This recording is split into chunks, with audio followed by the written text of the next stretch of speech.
Currently, women make up 29% of the STEM labor force, with 19% of STEM company board members being women and only 3% of STEM industry CEOs being women. These are shocking numbers that made my group and I wonder what causes this absence of women in the STEM field. After doing some research, we discovered that one main contributing factor is discrimination in the workplace. Women face discrimination in the workplace that contributes to creating a difficult environment for them. We will be explaining how deep this discrimination runs and how it can greatly influence women in the workplace, especially in STEM-related jobs. The role of women has evolved drastically over the past 2,000 years. In ancient societies, the contributions of women in society depended on the nation. For example, the ancient Egyptians were more progressive for the times. Many women sold goods at markets, and wealthier women even managed estates of businesses. They could also work as scribes, physicians, and priestesses, which all required a higher education. The pinnacle of all these jobs, however, would be the pharaoh, which historians have estimated there were about 12 female pharaohs. The one most people being familiar with, of course, is Cleopatra. On the contrary, Greece was stricter when it came to women's rights in general. Women were expected to take care of the household and were even often supervised when they left their homes. There were some city-states that were more progressive, such as Athens and Sparta, but in general, women contributed very little to the economy in ancient Greek civilization. Although these are only two brief examples in general in ancient times, there were a lot of major nations and civilizations which did not have as active of a role for women compared to men in the economy of the nation. Some major exceptions to this were Egypt, Mesopotamia, and the Roman Empire. So, when did our society begin to shift towards including women in the workplace more?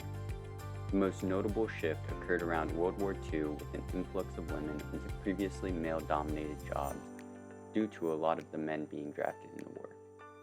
Of course, men came back to once again fill a lot of those roles once the war was over, but this was a crucial stepping stone that helped desensitize society to women being in the workplace. As the 20th century came to an end, women's roles in the workplace continued to change and evolve, with women breaking into higher paying jobs and leadership roles. Some examples of women who played a crucial part in STEM throughout the 20th century are Edith Clark, who was the first professionally employed female electrical engineer in the US in 1922 and played a crucial role in developing electrical engineering concepts. She was inducted into the National Inventors Hall of Fame in 2015. Another example would be Grace Hopper, who was in the US Navy and a computer scientist who played a major role in developing early programming languages and the first commercial electronic computer. She also popularized the term debugging for fixing computer glitches. Our last example is Katherine Johnson, who worked at NASA and made calculations that were critical to the success of several space missions. These women made some major contributions to the STEM field, but there are still issues prevalent today for women in the workplace, namely difference in pay between men and women doing the same job, and more limited opportunities for advancement in the workplace. To put this into perspective, a poll sent out yielded 57% of the women participants as indicating that they had experienced gender discrimination in the workplace, in contrast to 10% of the men participants indicating that they had experienced gender discrimination in the workplace. In STEM-related fields, the workplace can become an even more inhospitable environment because it is a heavily male-dominated workplace, and most STEM fields are highly competitive. A good representation of this unbalance in the number of men to women in the workplace is this chart that shows the percentage of women engineering professionals to men engineering professionals, and although as you can see this has gotten better over time, the progress of women breaking into the engineering field, as noted by this graph, is only an increase of about 1% every 2 years. A quote from Tracy Zhao, CEO at Block Party, gives some insight into how challenging it can be for a woman in STEM. I have very personally felt the overwhelming loneliness, self-doubt, and frustration that often comes with the minority status of a woman in engineering. A workplace that fosters feelings of loneliness, self-doubt, and frustration is the reality of many women in this challenging area of study. Next, we have a video from one of the creators of this film documenting her experiences when breaking into the job space through an internship in a STEM field. When I first decided to pursue an education in engineering, I knew I was stepping into a world where women were still underappreciated. What I didn't realize is how deeply ingrained some of these biases against women in this field could be, and how those experiences really shaped my journey. During my junior year of college, I earned an internship at an engineering firm. I was super excited for this opportunity and something that I've dreamed of. Before the internship, I imagined on collaborating on exciting assignments and applying my skills that I've learned through my education. But from the very first day, I realized that the road would be much bumpier than I'd expected. It started steadily. When I first introduced myself to my coworkers, I was met with a polite smile, but rarely followed up with meaningful questions about my actual work. On the other hand, my male peers with the same title were immediately asked questions about their ideas and contributions. I was assigned tasks that felt like busy work and far removed from the technical challenges that I knew I was capable of handling. I watched as my male colleagues were given high-profile projects while I was busy sorting files. What really stung me were the comments that I received from my coworkers. One day, after a suggestion I made during a team brainstorming session, one of my senior engineers said that's ambitious. Are you sure you're ready for something like that? He didn't say it in those exact words, but the tone of what he said really implied that.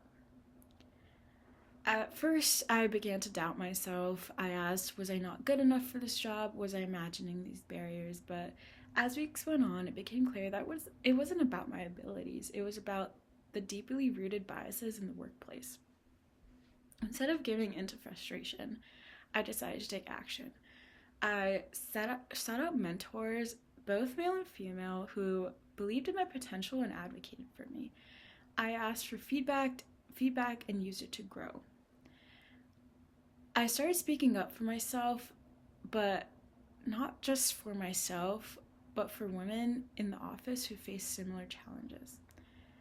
And then finally, one day, I really got a chance to prove myself.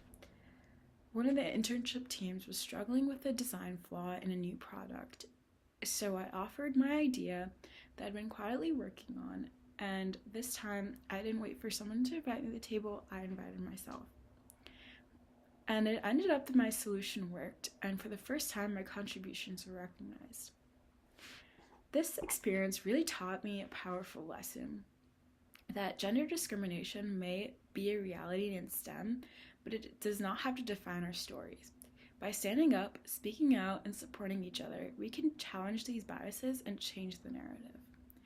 Today, I'm proud to say that I am still working at this engineering firm, and I have changed my title